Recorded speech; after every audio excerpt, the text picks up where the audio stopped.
अरे राम प्रकाश जी सुन तो लीजिए, हमने देखा झारखंड में चुनाव के जब नतीजे साफ तौर पे सामने आए तब तो आप लोगों ने ईवीएम का मुद्दा नहीं उठाया, वहां से तो ईवीएम का गूंज बिल्कुल सुनाई देना बंद हो गया और आप कह रहे हैं इसको बिल्कुल बरकरार रखेंगे। अगर इलेक्शन कमीशन बिल्कुल अगर ऐसे काम करता है तो आपकी तो जीत फिर निश्चित हो ही नहीं सकेगी। ईवीएम ने हमारी जो है ये हमारी जमीनी हमसे लड़ी हुई नेता है, इनको भारतीय के साल के आपका तो चलो एक छोटा सा रिएक्शन राम प्रकाश जी, एक छोटा सा रिएक्शन अमित। जो गुजरात का जागीरदारी लगता है उसको उखाड़ फेंकेगी, जीत जाएंगे हमारी लड़ाई तो भी केंद्र के विरुद्ध रहेगी। ये जागीरदारी नहीं चलेगी, जमींदारी नहीं चलेगी गुजरातियों की। भारत सबके लिए समान दृष्टिकोण से है, भारत की सेना सबके लिए है, किसी की जागीरदारी नहीं है। बिल्कुल बिल्कुल तो अपने रूप से उड़ रहा और मंचों से उठ के वाले कि हम तो ये करके दिखा देंगे, वो करके देंगे, और तो ये चीजों का जवाब इस बार पश्चिम बंगाल से उठेगा। और ये कांप रहे हैं, जले हुए हैं कि मुल्क ममता बनर्जी जीत के आई तो केंद्र की गद्दी हिलेगी। चलिए ठीक है, एक छोटा सा रिएक्शन अमित जी से लेना चाहूंगी। अमित जी आप किस तरीके से देख रहे हैं? साफ तौर पे इन्होंने भी कह दिया कि बिल्कुल ये सवाल आगे भी बरकरार रहेगा। देखिए शुक्ला जी, मैं कांप रहा हूं, मैं घबराया हुआ हूं, इसीलिए मेरे चेहरे से मुस्कान हट नहीं रही है। और किसके टोन में, किसके वॉइस में घबराहट नजर आ रही है ये तो जनता डिसाइड कर लेगी आपका चैनल देख के। बाकी इन्होंने कहा देश सबका है, सेना सबकी है, बल सबका है, तो वो ईडी, सीबीआई और सुप्रीम कोर्ट पे सवाल क्यों उठा देते हैं भाई? वो किसी का जागीर कैसे हो गया? वो भी तो देश का है। जब वो न्यायिक प्रणाली के अंदर एक्शन लेते हैं, नोटों का जगीरा इनके नेताओं के घर से बरामद होता है, तब वो बिक जाती है, इंस्टीट्यूशन पे सवाल उठा देते हैं। अभी ये हार जाएंगे तो इन्होंने उंगलियों पर गिनना शुरू कर दिया है। इतनी महान हस्ती का नाम ले रहे हैं, फिर यूपी के बोर्ड से विषयों को हटाने का नाम ले रहे हैं, और अभी थोड़ी देर बाद ये ईवीएम पे भी आएंगे। मेरा सवाल अभी बीच में यही था, अब जब उनसे पूछ रही थी मैंने इंटरप्ट किया, माफी चाहता हूं, लेकिन मेरा सवाल अभी मैं रिपीट कर दूं, ये ईवीएम के बटन और ईवीएम की खराबी का जिक्र कितनी देर बाद शुरू करने वाले हैं, इनसे ये भी पूछ लीजिए। बाकी रही बात मिठाई की, तो बोलो हमारे हेडक्वार्टर में तो बनी रही है, अगर कहेंगे तो हम शुभकामना के तौर पे इनको भी भिजवा देंगे, बधाई तो सबको दिया जाता है। राम प्रकाश जी, क्या ईवीएम का मुद्दा फिर पश्चिम बंगाल से भी उठते हुए नजर आएगा? देखिए अमित जी का ये सवाल है, आपसे मैं पूछ रही हूँ। इलेक्शन से पहले उठा दिया है फालता में कि टेप लगा दी, इलेक्शन कमीशन का पश्चिम बंगाल का है, जहां दोबारा हो रहा है तो उठा लिया, ये है, हम नहीं उठाए क्योंकि इनको पता है यहाँ जीत नहीं पाएंगे। वो भी ड्राइवर हाइबर का इलाका, जहाँ 7 लाख से अभिषेक बनर्जी जीते थे सांसद। और दूसरी बात है, ये क्या लड़ेंगे?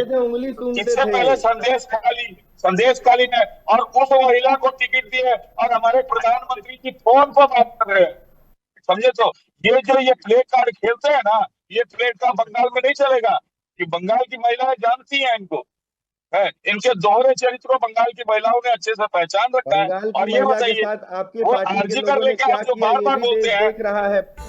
तो देखिए बड़ी अपडेट आपको बता दें, 5 राज्यों की मतगणना शुरू हो चुकी है और वोटों की गिनती शुरू है और दिल्ली में जलेबी भी बन रहा है। चुनाव परिणाम से पहले भारतीय जनता पार्टी के दफ्तर में जश्न का माहौल देखने को मिल रहा है। दिल्ली बीजेपी कार्यालय में जलेबियों से जश्न मनते हुए अभी से दिखाई पड़ रहा है। 5 राज्यों की मतगणना और दिल्ली बीजेपी मुख्यालय में जश्न का माहौल है।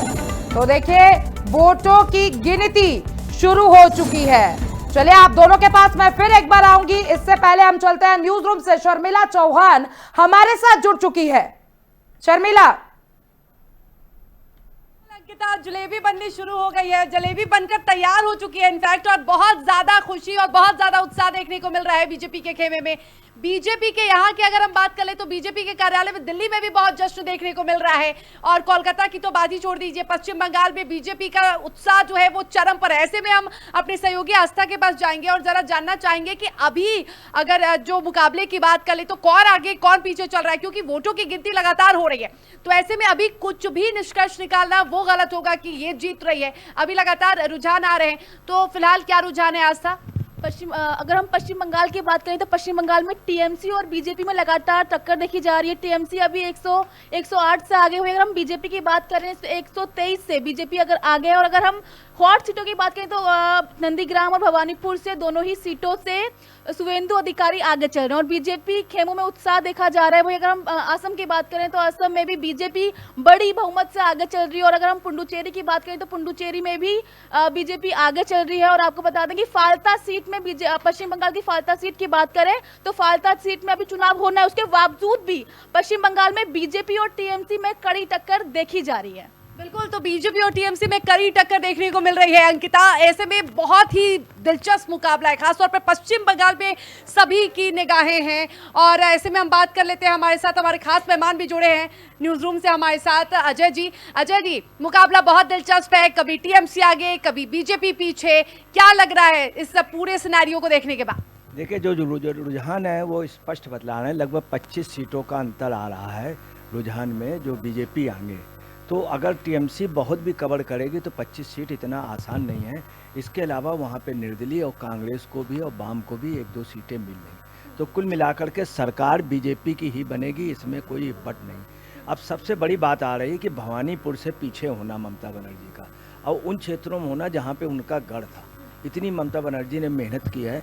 यही पोजीशन दक्षिणी बंगाल में, दक्षिण बंगाल में बीजेपी बहुत अच्छा लड़ रही, नॉर्थ में एक तरफा जीत के आ रही। तो बहुत साफ है कि बीजेपी की वहाँ सरकार बनेगी, कोई नहीं रोक सकता है। सर, 50% ऐसी सीटें हैं जिसमें पहले बीजेपी ने बढ़त नहीं बनाई थी, बढ़त तो छोड़िए उसे कब्जा भी नहीं कर पाई थी। अब वो 50% सीटों पर बीजेपी कब्जा करने की पूरी तैयारी में है और ममता बनर्जी कई ऐसी सीटों को खोने वाली है, ऐसी संभावना जताई जा रही है जिन सीटों पर उनका दबदबा था। तो ये कितनी बड़ी हार अगर ऐसा होता है तो ये ममता बनर्जी के लिए बहुत बड़ा नुकसान है। भवानीपुर से ममता बनर्जी का बुरी तरह से पिछड़ना तो ये साफ बतला रहा है कि ममता बनर्जी कवर नहीं कर पाएंगी। गोड़ियाहाट इनकी बहुत मशहूर जगह थी, जादवपुर से ये सांसद रहीं जहां सोमनाथ चटर्जी को हराया था। उस जादवपुर की सभी सीटों में ये पीछे हैं। 24 परगना सीटों में नेक टू नेक फाइट हो रही, मेदिनीपुर में फाइट हो रही, नॉर्थ और साउथ 24 परगना में। तो उससे साफ है कि जो बांग्लादेशी जहाँ घुसपैठिए ज़्यादा थे वहाँ पर भी बीजेपी फाइट कर रही। तो फाइट करने का मतलब ये है कि जो इनका मेन गढ़ था वो ख़त्म हो रहा। तीसरी आपको जो सबसे बड़ी आ रही है बात, वो आ रही कम्युनिस्ट लगता है पूरे देश से ही बीजेपी ख़त्म कर रही है। उसने त्रिपुरा से हटा दिया, बंगाल से हटा दिया और वहाँ से भी हट गई, केरल से भी कम्युनिस्ट। तो कम्युनिस्टों का बहुत ज़्यादा नुकसान हुआ, कांग्रेस का भी एक प्रकार से बहुत ज़्यादा पतन हुआ है। और कुल मिला के बीजेपी की हर जगह बल्ले बल्ले है। उन्हीं के हिसाब से मुख्यमंत्री तय होगा, ये निश्चित है। अगर बहन जी के इनका ममता बनर्जी अगर मान लीजिए इनके 5 सीटें ज़्यादा भी तो भी मुख्यमंत्री नहीं बन पाएंगी, ये आप निश्चित समझ लीजिए। तो सरकार मतलब इस बार तख्ता पलट होने वाला है। इस बार ममता बनर्जी हैट्रिक तो लगा ली, बस चौथी बार कमाल नहीं दिखा पाएंगी। प्रश्न ही नहीं उठता, इस कारण नहीं उठा पाएंगी कि आप देखिए वहाँ पे जिस तरह ममता बनर्जी घबराई थी, जिस तरह से भवानीपुर में बैठ जाना, वहाँ से दूसरी जगह न जाना, अपनी जो सीट नहीं बचा पानी, दोनों सीटें नंदीग्राम से।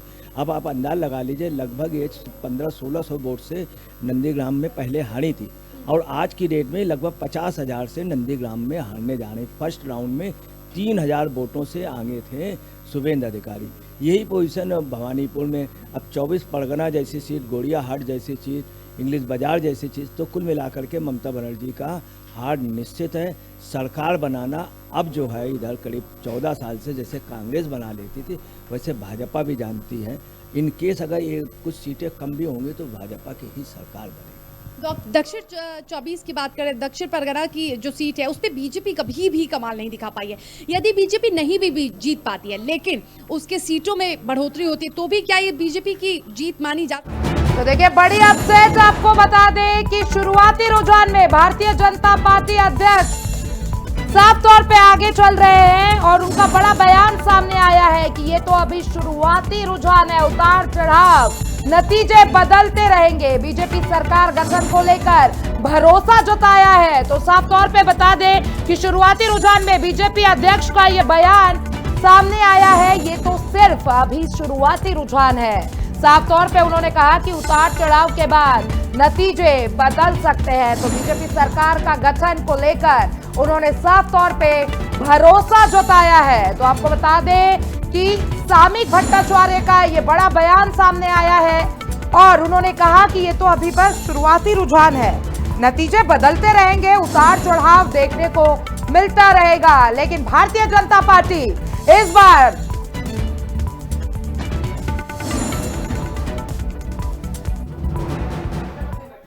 चुनाव में जितना उतार चढ़ाव हुआ होते रहने दीजिए, लोगों को एंजॉय करने दीजिए, उसका बाद जो कुछ हो देखा जाएगा।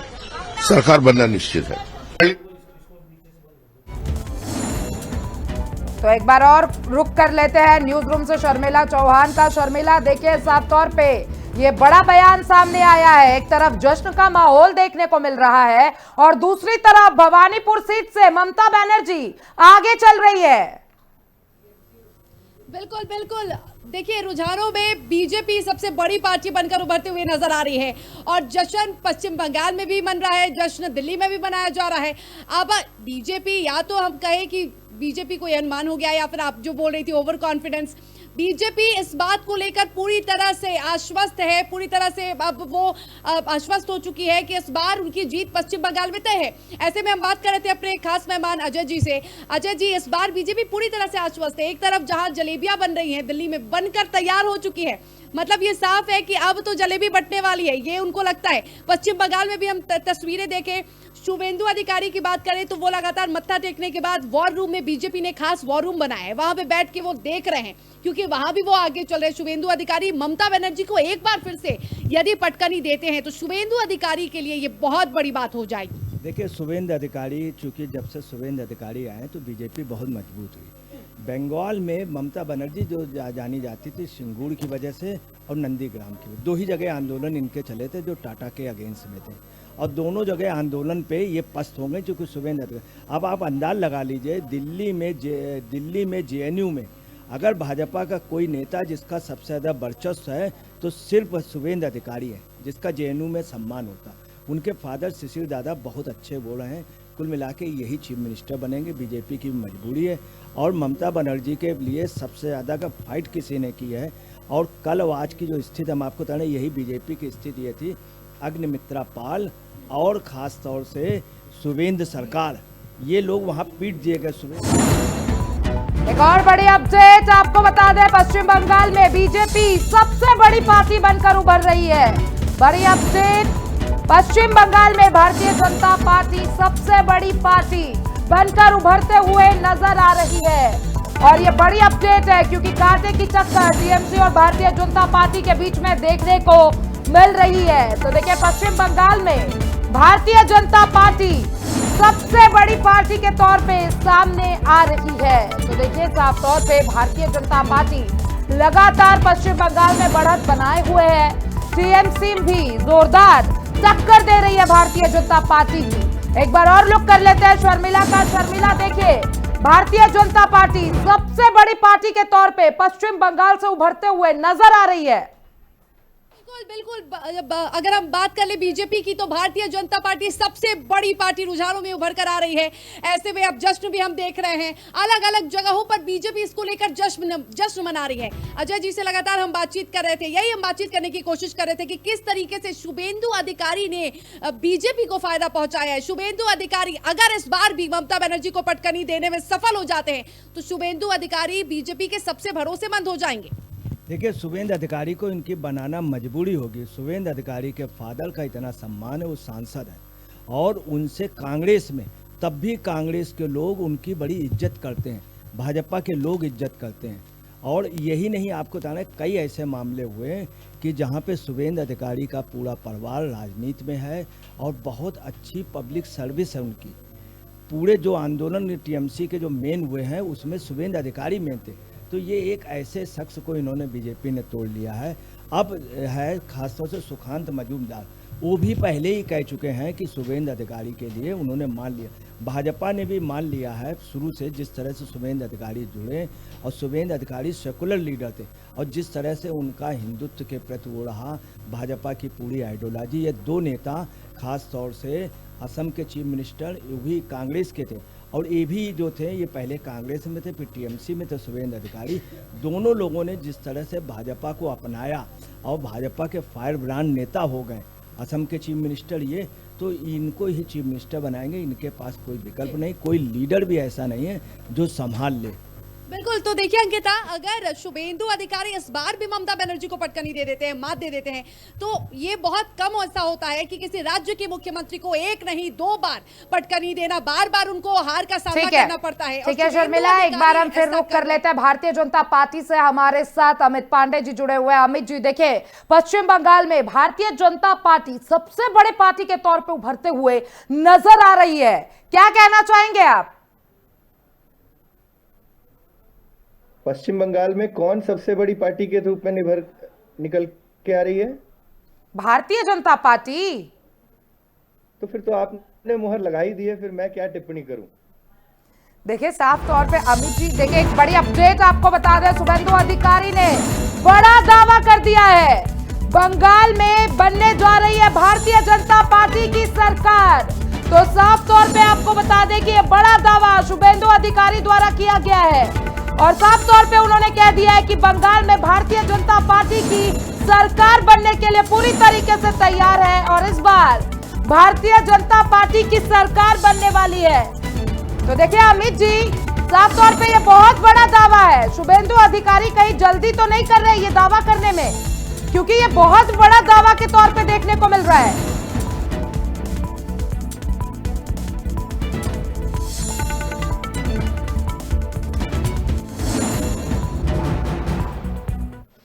मेरा जो इंटरनल कैलकुलेशन था 1100 वोट में लीड होना था, उसमें मैं 3 गुना लीड में चल रहा हूँ। मुस्लिम वोट बाइफरकेशन हुआ है, बाइफरकेशन हुआ है, खास करके मालदा, मुर्शिदाबाद, उत्तर दिनाजपुर में बाइफरकेशन हुआ है। और जो साउथ बंगाल और कुछ बिहार जो मुस्लिम ज्यादा टीएमसी को दे रहा है इनिशियली, लेकिन जिस तरीके से 90-95% हुआ था उनका 21 में 24 में, उस तरीके से कंसोलिडेशन नहीं है। अमित पांडे जी, देखिए बहुत बड़ा दावा हो जाता है, क्या आपको नहीं लगता ये बहुत जल्दबाजी हो रही है? क्योंकि शुभेंदु अधिकारी एक तरफ दावा कर रहे हैं कि अब पश्चिम बंगाल में फाइनल हो चुका है कि भारतीय जनता पार्टी ही सरकार बनाने जा रही है। अच्छा एक बात बताइए, आप कौन से डॉक्टर के पास जाके सही दवाई लेके बिना हिचकिचाहट के उसको सेवन करना चाहती हैं जब आपको किसी भी प्रकार की कोई बीमारी हो या तकलीफ हो? जो उचित डॉक्टर हो, जिसके पास नॉलेज हो, अनुभव हो और उसको सही दवाई देने के, ठीक करने के कई सारे परिणाम मिल चुके हों। आप यूं ही थोड़ी ना किसी एक पेड़ के नीचे बैठे कंपाउंडर के पास जाके अपने बुखार का इलाज करा लेते हैं। तो ये एग्जाम्पल मैं आपको देके इसलिए समझा रहा हूं क्योंकि हमने ग्राउंड में काम किया है, जनता के दर्द को समझा है और जनता ही है सबसे ऊपर, अमित जनता जी, ही है बॉस। ये जो आपका ये जो कॉन्फिडेंस है, जो साफ तौर पे आप कह रहे हैं कि आप लोग अभी से शुरुआती रुझान में दावा कर रहे हैं, तो कहीं ममता बनर्जी का डर सही तो नहीं है कि इलेक्शन कमीशन आपके साथ मिला हुआ है? देखिए, अगर हम हार जाते हैं कहीं पे तो हम बैठ के रोते थोड़ी हैं, हम विलाप थोड़ी करते हैं कि हमारे साथ अन्याय हो गया, फलाना बिक गया, ढिमकाना बिक गया। हम लोग सम्मान करते हैं लोकतांत्रिक प्रक्रिया का और इंस्टीट्यूशन का। और अभी भी मैं कह रहा हूं, ये तो बहुत अर्ली है, मैं भाजपा का कार्यकर्ता होने के नाते ये बड़े जिगरे के साथ ये भी कह सकता हूं कि मान लेते हैं परिणाम विपरीत हो जाए, तो हम लोग विलाप नहीं करने वाले लोग हैं ना भाई। इसलिए मेरा कॉन्फिडेंस जायज है क्योंकि मैं हार को भी मुस्कुरा के स्वीकार करने वाली पार्टी से आता हूं। और अभी आपने देखा होगा हमारे सबके लोकप्रिय प्रधानमंत्री जी ने आके जनता को संबोधित किया था जब महिलाओं के विरोध में इन लोगों ने एकजुट होकर वो बिल पास नहीं होने दिया था। तो ये भी तो पहली बार हुआ है ना इस देश में कि एक बहुत बड़ी हार के बावजूद हमारे मुखिया आते हैं। अच्छा, लेकिन अमित जी देखिए, एक बात तो गौर करने वाली है, आप लोगों को कहीं ना कहीं पता था जो महिला आरक्षण बिल लेकर आ रहे हैं बहुमत तो नहीं मिलने वाली है, क्योंकि देखिए 2023 में यह बिल पास हुआ था, लेकिन आप लोगों ने इसको संशोधन के साथ लाया।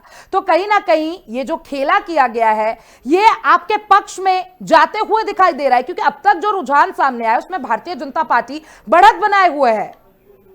तो आप ये कह रही हैं कि विरोध में विपक्ष में बैठे हुए लोग जो हैं वो इतने भी ज्ञानी नहीं है कि उनको इस पे कैसे रिएक्ट करना देखिए चाहिए। मैं ऐसा नहीं कह रही, लेकिन जो चाल आप लोगों ने, अमित जी मैं बता रहा हूँ, जो चाल आप लोगों ने चला है वो कहीं ना कहीं आपके लिए फायदेमंद साबित हो रहा है।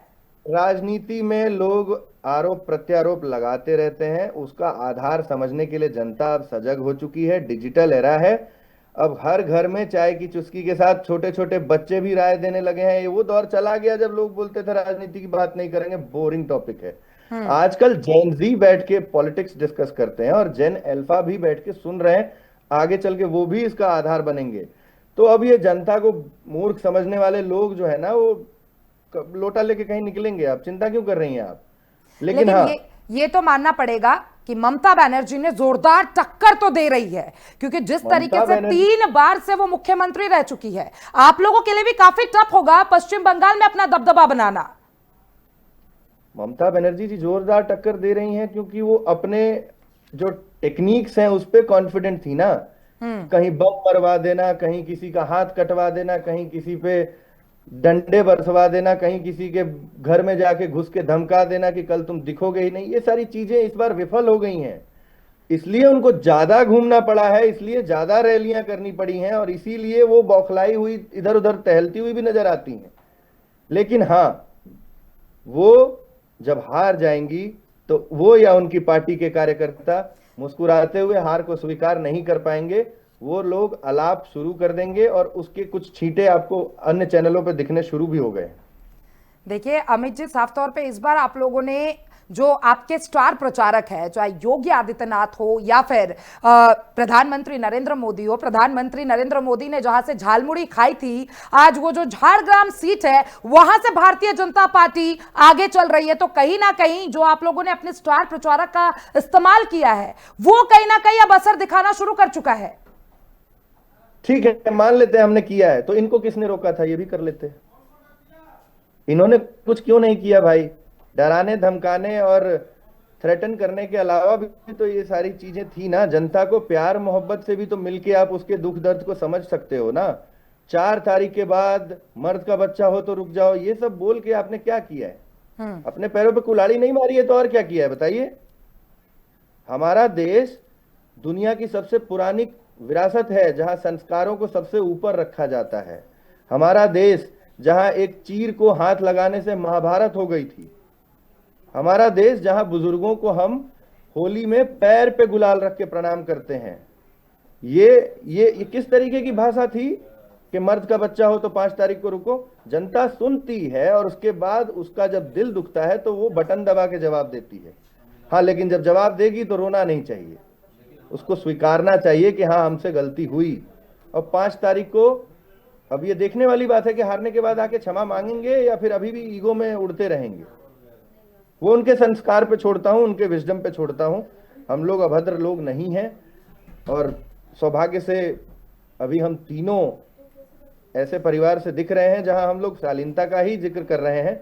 मेरे विरोध में बैठे पांडे जी ने भी कोई ऐसी गलत बात नहीं की है, तो मैं उम्मीद करता हूं कि इनकी पार्टी भी उसी तरीके से बात करे। चलिए ठीक है अमित जी, हमारे साथ जुड़ने के लिए और तमाम बातचीत करने के लिए आपका बहुत बहुत धन्यवाद। तो देखिए जोरदार टक्कर पश्चिम बंगाल, असम और तमाम राज्यों में देखने को मिल रहा है और साफ तौर पे धीरे धीरे जो तस्वीर है वो साफ होते भी नजर आएगी।